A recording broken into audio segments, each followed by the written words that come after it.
Hello dear students, welcome to today's episode. In this episode, you will understand about salary administration. I am Dr. Nidhi Mathur, PhD in Public Administration and teaching at Institute of Management Technology, Center for Distance Learning, Ghaziabad.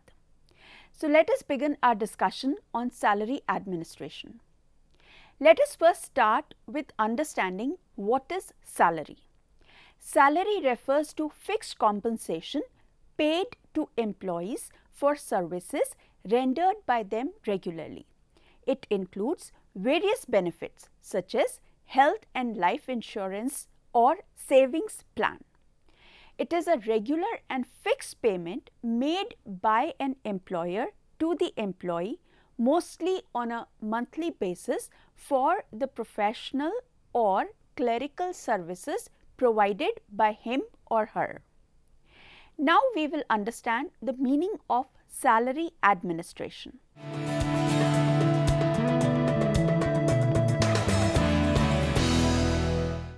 Salary administration refers to the establishment and implementation of sound policies and practices of employee compensation. It includes such areas as job evaluation, development and maintenance of wage structure, wage surveys, wage incentives, profit sharing, wage changes and adjustments, supplementary payments, control of compensation, cost and other related pay items. Employee at any level will primarily require salary which will commensurate with the responsibilities and duties assigned to them. Wage constitute the income of the worker, and his standard of living and social status depend upon the wages he earns. On the other hand, the wage constitute the cost of production to the management. The most important thing that the salary administration is to start with is to determine salary levels, which are determined through the process of job evaluation. Having arrived at salary levels, the other obligations of the salary administration are to design and maintain salary structure, operate salary progression systems, administer and control salary reviews, and design and operate other allowances. A brief description of these obligations is: number 1, salary structure. Salary structure of an organization includes its salary grades or ranges and salary levels for a job or collection of job.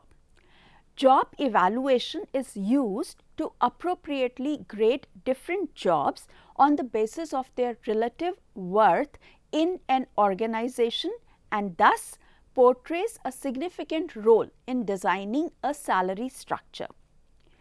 Two main aspects worth considering while designing a salary structure, and these are internal equity as well as maintaining competitive rates of pay.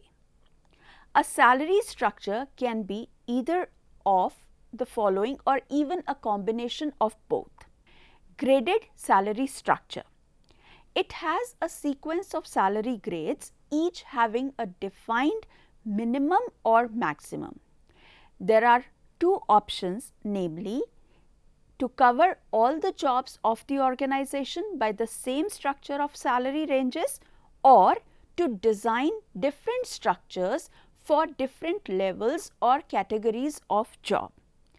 Each grade includes jobs of roughly the same value, and actual salary earned will depend on the performance or length of the service of an individual.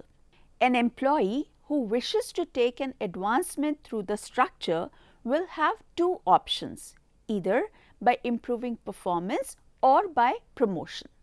In normal course, employees move steadily from the start of the grade to the maximum limit of the grade, unless they move to a better grade.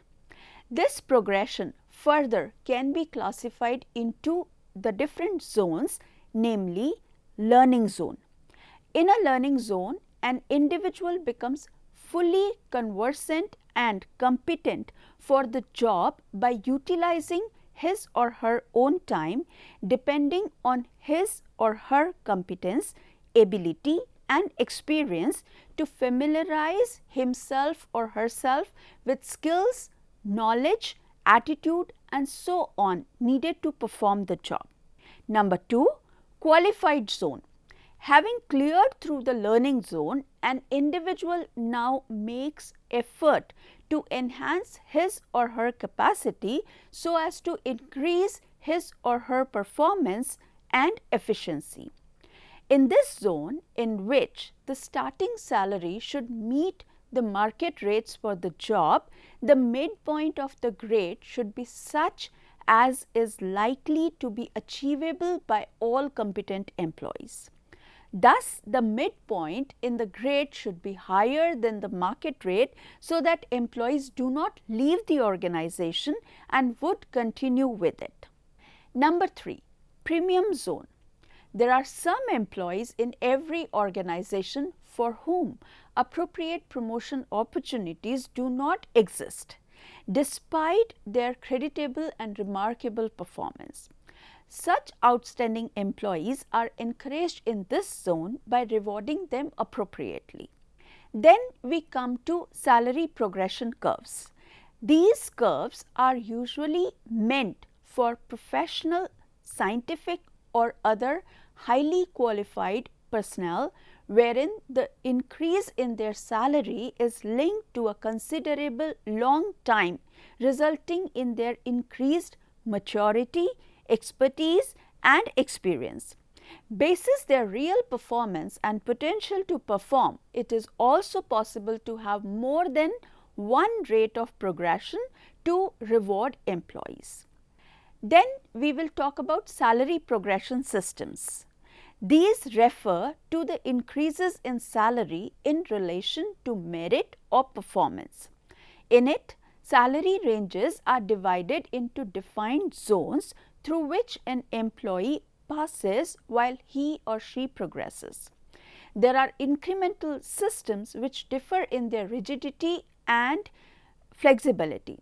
While the former indicates the rates at which employees can progress as per merit or experiences, in the latter, that is flexible, management exercises its full discretion over the award as well as the size of increments with practically no guidelines.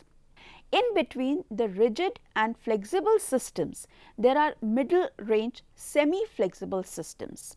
It is highly desirable and in the interest of the employees as also of organization to ensure that employees are correctly placed in their range according to their performance and potential. Number 3 is administration and control of salary reviews. While salary policies are executed, it is also necessary that salary costs against budgets are properly controlled, because control is a vital element of salary administration.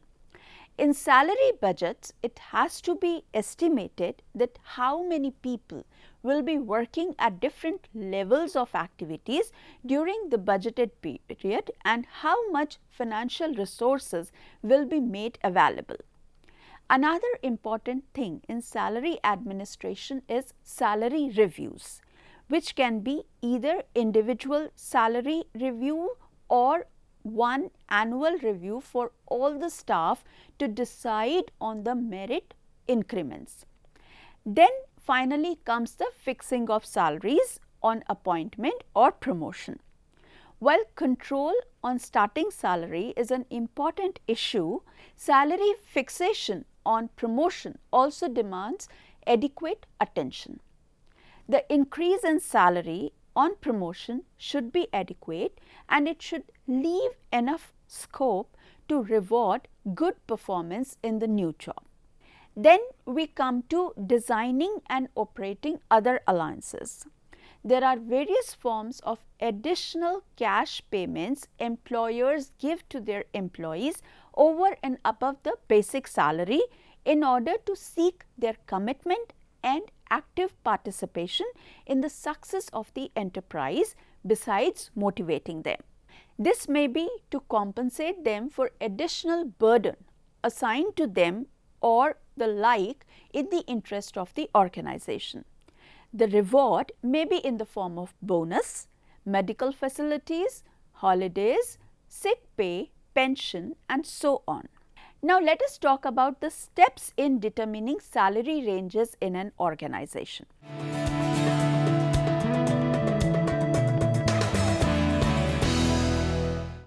The first step is collecting information from other companies in respect of salaries paid by them to their employees, and we call it as salary survey.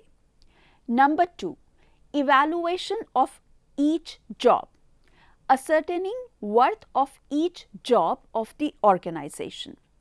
Number 3 is classifying similar jobs into pay grades, which is establishing pay grades.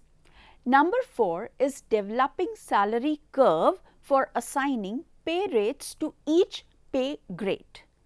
Number 5 is developing pay rate level, that is pay rate ranges, and adjusting pay rates. Let us discuss salary survey in detail now. We will be listing steps to conduct salary survey. Salary survey is conducted in varied forms depending upon the purpose, time, constraints and scope. The method, however, follows the different steps. Step 1, planning, which is deciding what, why, where, who and when. First of all, which jobs of what nature are to be compared, what class of workers' compensation is to be surveyed, which company and area are to be surveyed, and the employees' cadre are to be determined. This means that at the planning stage, the management has to do a SWOT analysis to determine the appropriate human resources and their job worth in the market to meet the challenges of possible threats and opportunities. Then decide who and when will conduct the survey and plan the method, sample, time and tools of collecting the data to be planned. However, these decisions may vary according to the class of survey, size of organization, cost and money involved and the accuracy desired. Step 2 is source and sample selection. Source and the sample size will again depend on the class or the type of survey and the survey method adopted. If it is a commissioned or package survey, we need to decide the institution, agency or the management consultancy to collect the data. In case of an external or participative survey, we need to decide the names of member industries as a sample. In an internal survey, we need to identify which job details are required and what records or information are required. We can then decide the source and the sample. Step 3 is conducting survey. Again, depending upon the type of survey, the questionnaire, the points for discussion and the format for recording the data should be first determined. Using the predetermined tools and the formats, the required data to be collected is disseminated and recorded. Step 4 is analyzing and interpreting. Data is then analyzed and interpreted in line with the purpose of the survey, such as entry-level job rates, position of the company on the market, company pay structure in line with competitors, and factors to be considered for designing pay structures. In the booming business opportunity and competitive environment, every organization is striving hard to recruit talent at all levels of employment, but they are forced to compete with the market rates also. Salary surveys are therefore scrutinized for the above purposes to design their compensation packages to attract employees at all levels. Step 5, that is concluding. The observations or findings are then summarized to have comprehensive data to design the appropriate compensation structure. Salary challenges.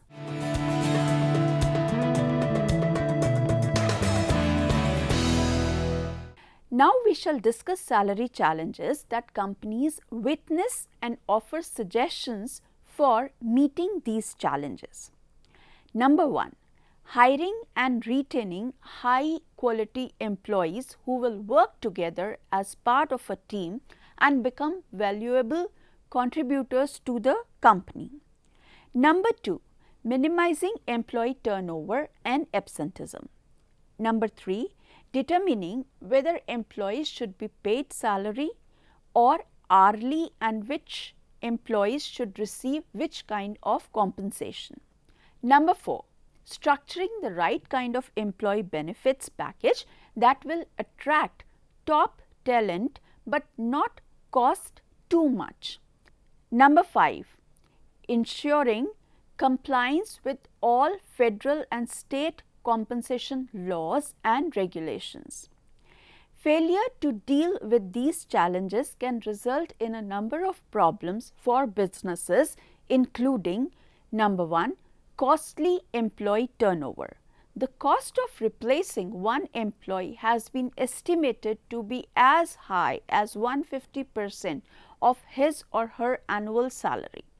Some of these costs are obvious, like posting on job boards, using recruiters and training new employees. However, others are more subtle, like lower productivity, lost intellectual capital and poor workplace morale due to overworked employees having to pick up the slack.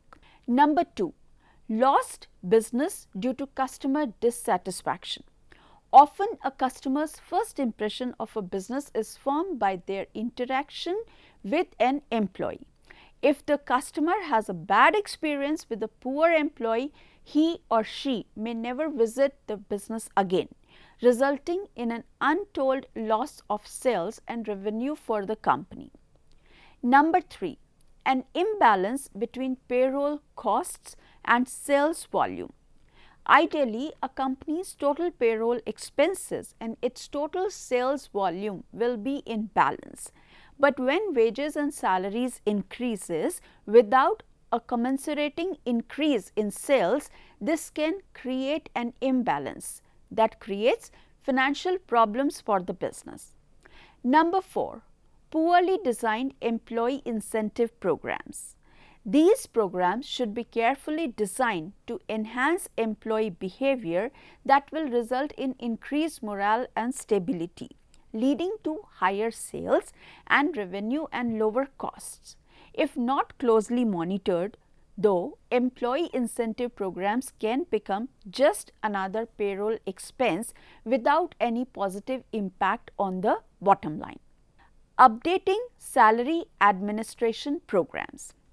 Salary administration programs are designed to provide competitive and equitable base pay to all employees through the use of salary structures and formal policies and procedures.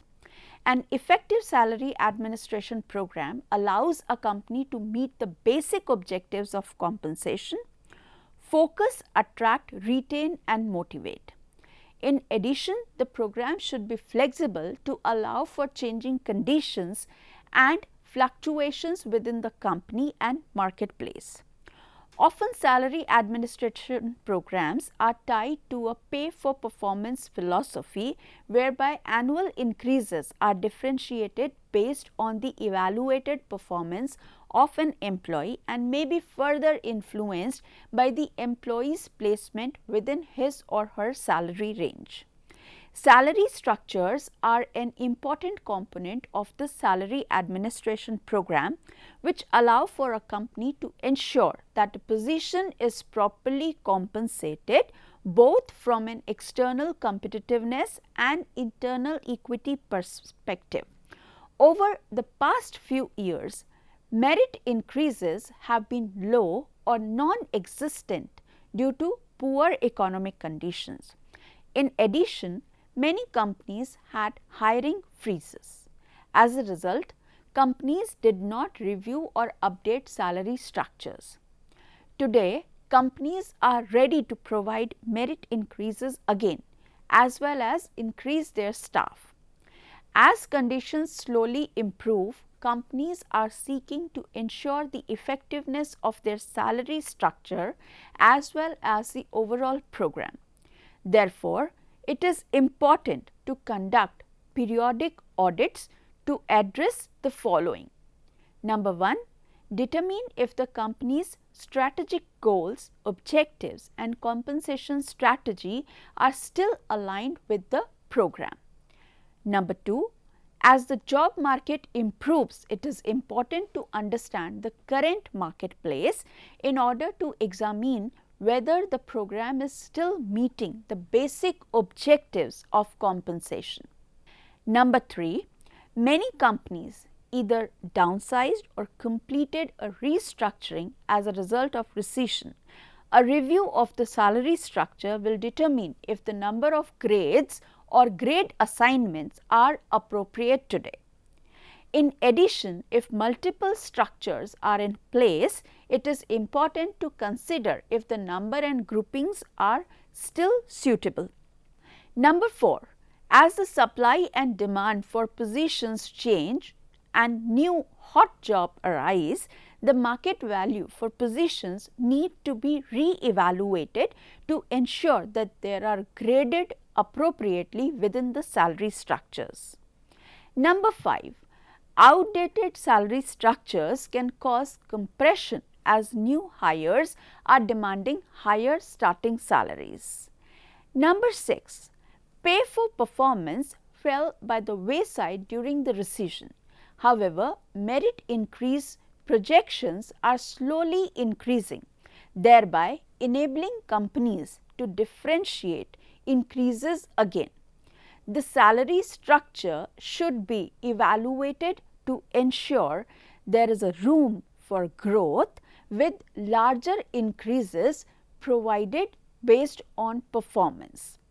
The process for updating a salary administration program should start with a competitive market study of benchmark positions to gauge how the market has changed over the past few years. The market findings will determine if the salary structures are outdated, and once updated, positions should be realigned as appropriate. A close scrutiny of the current policies and procedures will alert you to any inconsistencies with the current compensation strategy and areas that are not meeting the company's need. Receiving input from management and staff who participate in the program will allow for the continued sense of ownership. The flexibility of the program will allow the company to meet any required changes while maintaining a competitive advantage in the marketplace. Once the salary structure and policies have been reviewed and updated, it is key to conduct training sessions with management to communicate what changes have taken place. This training will help with their continued buy-in as well as allow managers to have a consistent message as they relate changes to their staff.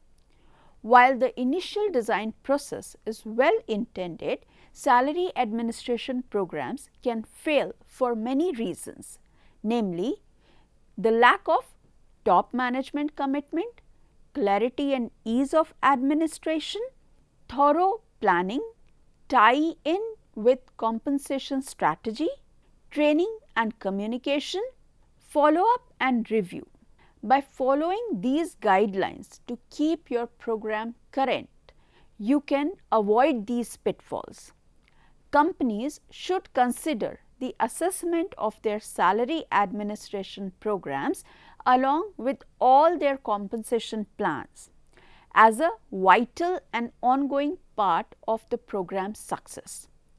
Assessing the program to ensure that it continues to meet your company's needs and is perceived as a credible and functional part of the human resources process will enhance your company's ability to remain a competitive force in the marketplace.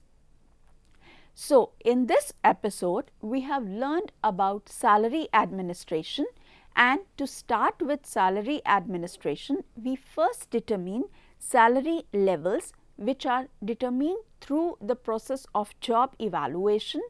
The other obligations for the salary administration are to design and maintain salary structure, operate salary progression systems, administer and control salary reviews, and design and operate other allowances.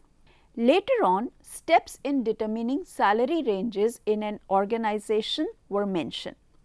Challenges and associated problems in salary administration has also been highlighted. Lastly, requirement of updating salary administration has been thoroughly discussed. So, that is all for today. Hope you have understood. We will meet in the next episode with a new topic. Till then, take care and goodbye.